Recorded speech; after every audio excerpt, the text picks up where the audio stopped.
And good morning, everybody. It is Fabulous Friday featuring Astrid Harms. Now, Astrid, I'm really excited to meet you. This is the first time I've met you online. And you and I, we're both going to the Irish Hypnosis Conference in April, and then I will get to meet you in person. Yay. So I'm really excited to meet you because I've heard wonderful things about you from Gary Coles, our mutual friend. Right.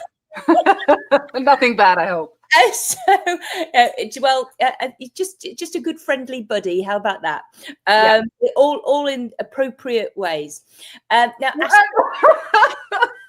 yes, just to make that clear, that sounds horrible. No, I did. Now, well, I know because he says that about me as well. So it's like, oh, Gary. No, he's a good guy. Absolutely, he is. Yeah. Oh, absolutely. No, absolutely, he's a good guy. So, Astrid, tell us about you. Tell us what you do.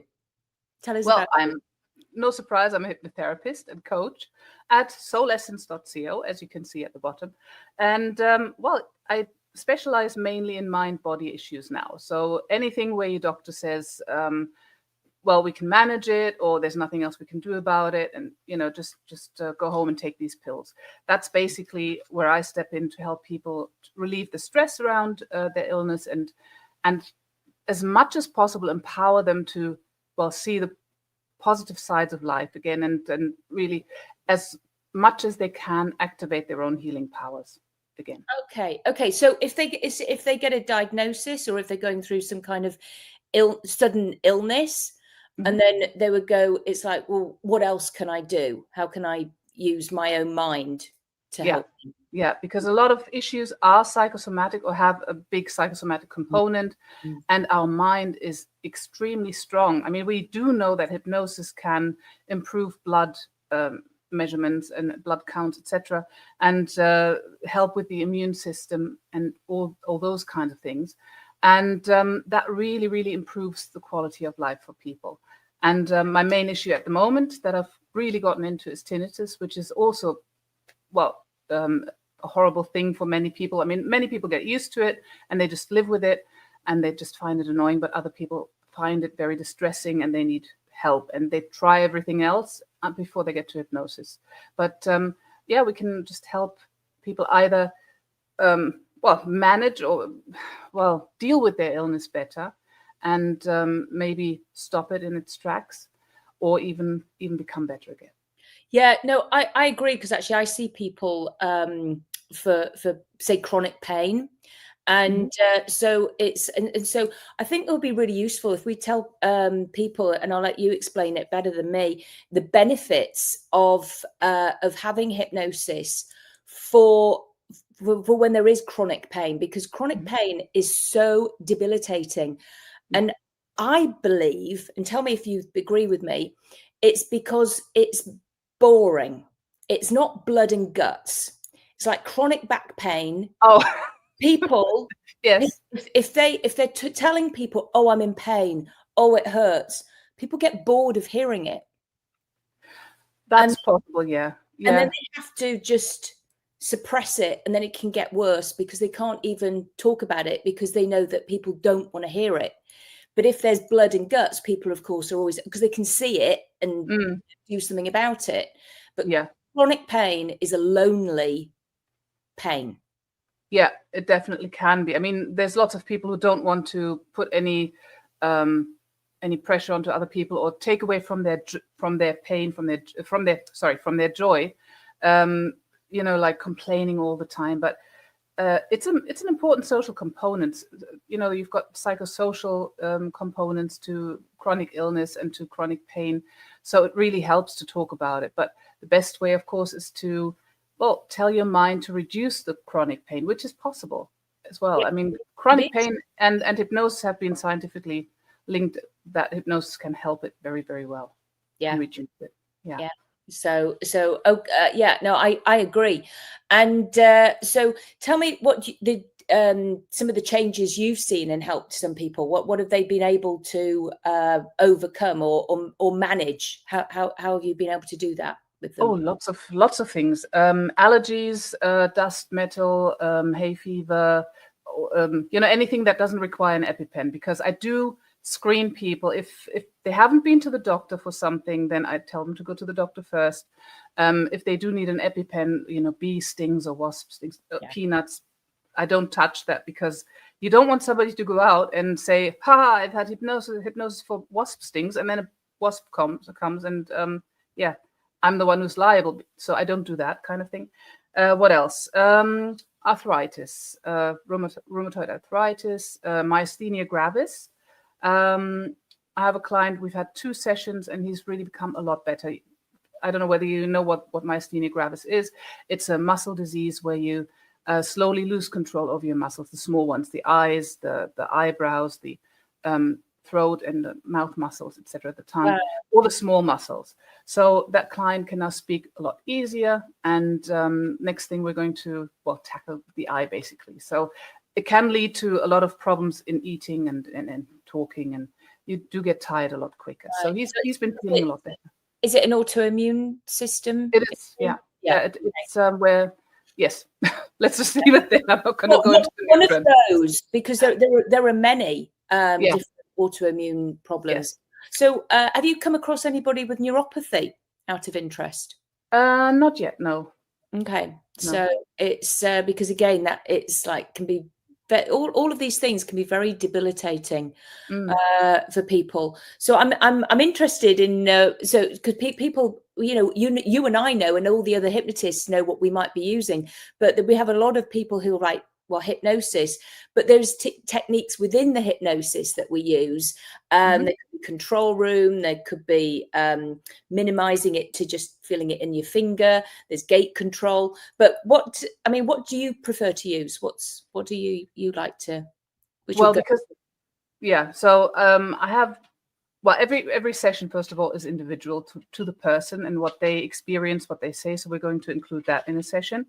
And basically, first of all, I reduce their stress, allow them to relax and to anchor that feeling, that beautiful feeling for them, so they can experience that after the session. So emotional detox, you might know that one from Hypnotic Masterminds. And that usually helps a lot, because many psychosomatic diseases and issues are caused by emotions and stress, that even from childhood. Yeah. So you've got lots of that. Releasing that is usually my starting point, and then I fill them up with a healing light, or have them visualize however they imagine their body healing. If it's somebody who's very analytical or scientific, I'll be telling them all about the neurotransmitters that are going around in their body, how the oxygen is helping them heal, etc., etc.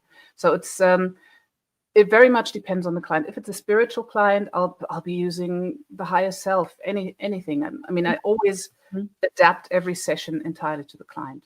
Yeah, absolutely. And it's not one script fits all, because, like you said, you've just mentioned an analytical client, and then you've mentioned a client who is more spiritual, and so you've got to use what they come with. So absolutely, I love that.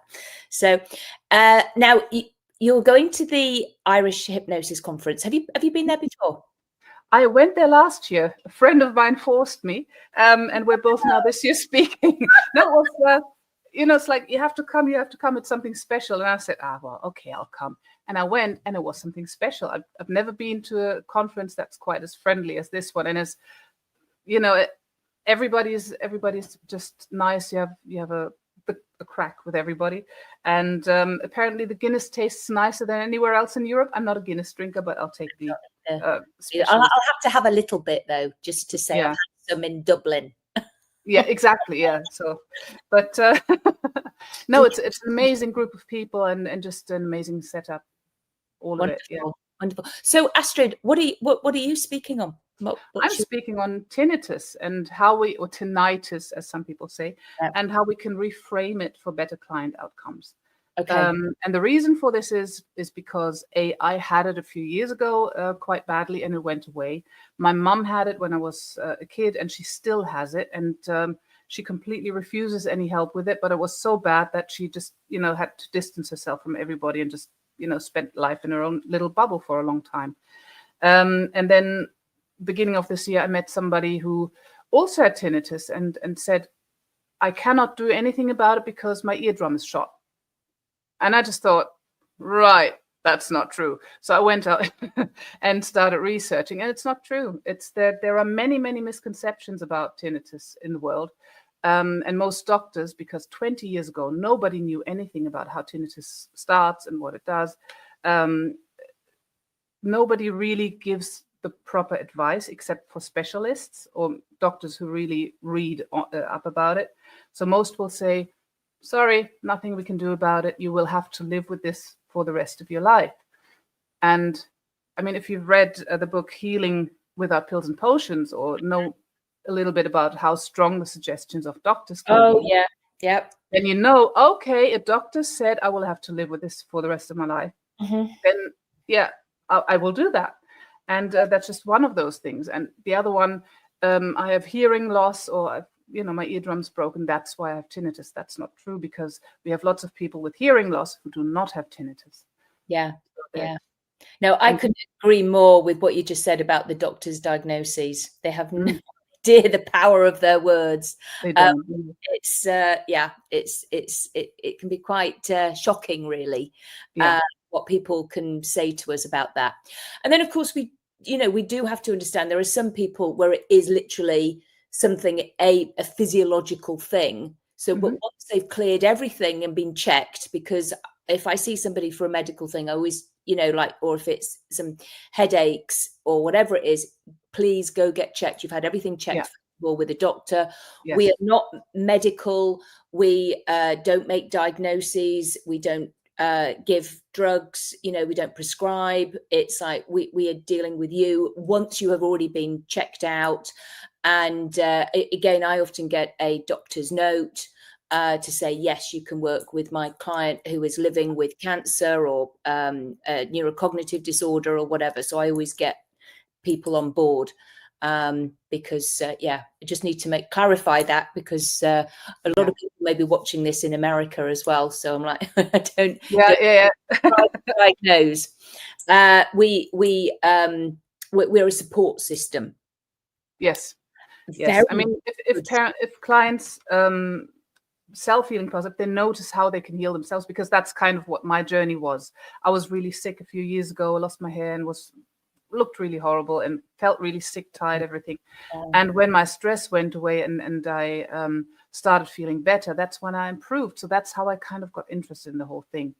And we always have to take into account the psychological state of our clients as well. And that's where hypnotherapy, of course, excels and is, I would say, for most people, many people, even better than CBT, cognitive behavioral therapy. My opinion, though, no proof. And that's my opinion. And I will agree with you there. That's my opinion as well, because I did, first of all, train as a CBT therapist in England. And I was just thinking, this is going to take forever. And I'm probably a little bit too impatient for that. Yeah, me too. So I want to do it. I want to sort this out now for somebody. So it's so yes, that was never going to be my journey. So I love that. So we've obviously got a lot in common. So I'm super excited about that. So whereabouts do you live now? Where are you? I live near Amsterdam, but I work exclusively online. So because I am actually German and I didn't speak very much Dutch when I came here. So I decided to work online immediately, and that, kind of paid off quite well. Okay, wonderful. And I love your name, Astrid. Thank you. It's it's a very magical, mystical name. Is it? Okay. Yeah. Well, it is to me anyway.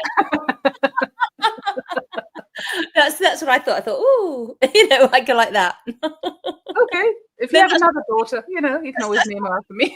That's probably my inner child coming out there. So, sort of like thinking that's it's so cute. So there you go. I don't mind that. So what's next for you as well in your, what can you envision yourself doing? Oh, making yourself. Oh my God.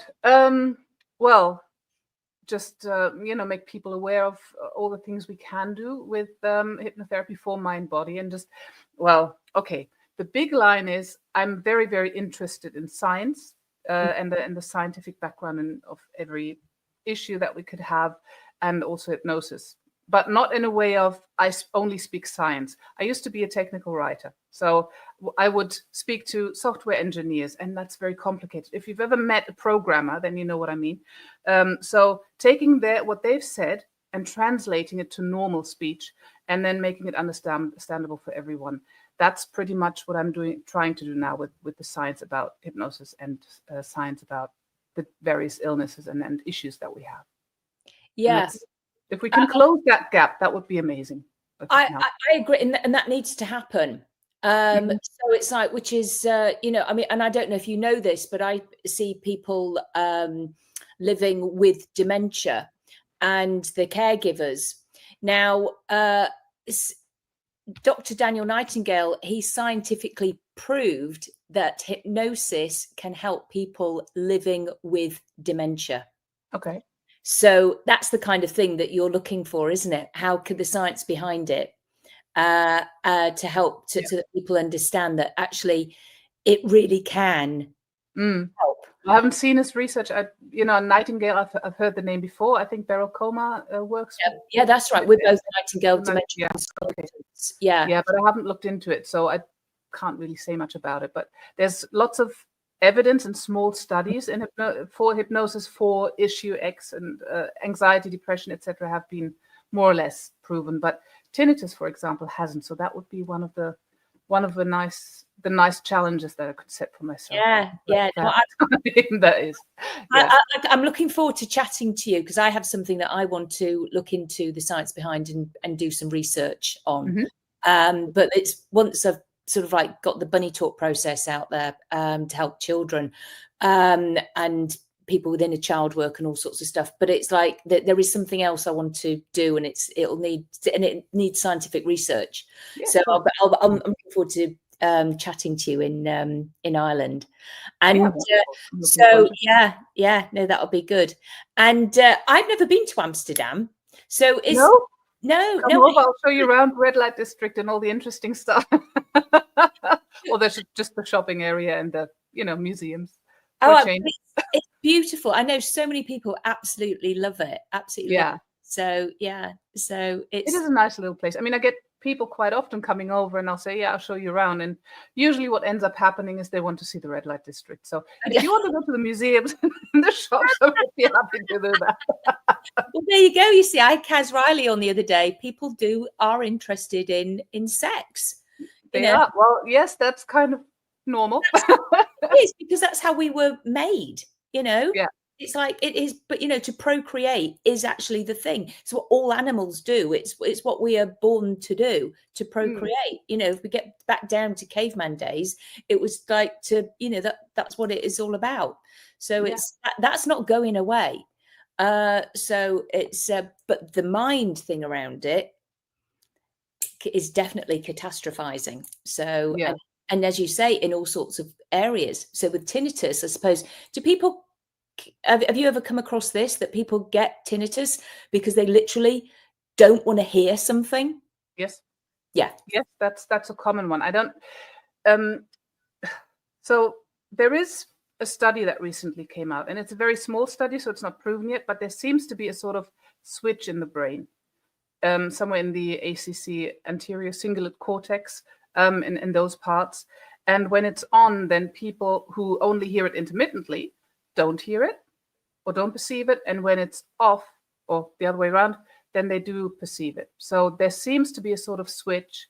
And I think if we can extend that switch being on, so closing off the perception, then we could be getting a lot closer to solving it completely.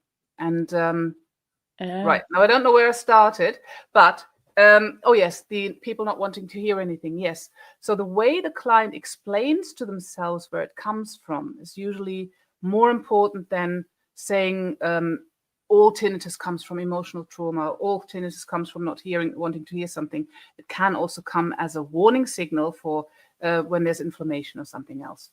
So that's an important distinction. So it likely has several causes and reasons for showing up, but that's all not very scientific. That's all just from experience with clients and how clients explain it to me. But I guess how you perceive it, because you are perceiving a sound, you might be perceiving that sound as instead of a pain signal as well.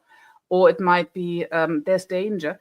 And this, I don't know whether we've got time to say this, but go for it. Yeah, because PTSD, and that's a very interesting one, is very much correlated with tinnitus. Of course, that's PTSD where soldiers are, they hear bombs go off and something horrible happens, and all of a sudden they have hearing loss because of a bomb blast or something.